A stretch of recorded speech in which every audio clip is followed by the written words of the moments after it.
You may have had the disorienting experience of wandering into a niche part of the internet that you've never seen before, like a subreddit or maybe a strange bit of Twitter, and you suddenly have no idea what's going on. There are jokes about things you don't understand, there are background facts that are just taken for granted, there are debates you have no way of understanding.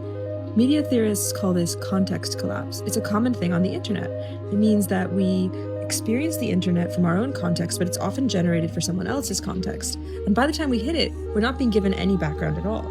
So many groups might interpret the same piece of content, like a meme, and see it completely different ways.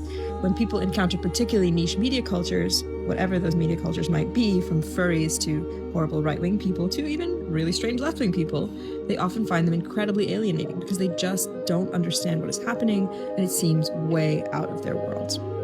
I think, though, it's worth saying that there's probably something happening in these cases beyond context collapse. Because as a creator, as someone who's actually trained to make content, the other thing that a lot of creators are doing is looking for their audience's affective context, which is the very niche and small group of things in many cases that those people particularly care about and relate to. Of course, most people care about, I don't know, what tasty meal they're going to eat next, but each group usually has a niche group of things they care about much, much more. It could be anything from their disabled children to the way they're worried about being seen by the rest of the world.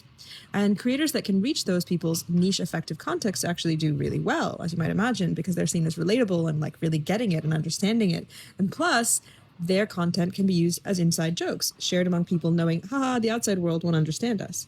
But the irony is, if you're very good at reaching your audience's affective context, if you're very good at working towards that subculture, sometimes that makes your stuff go viral, and then it massively outstrips your original audience, and you reach context collapse.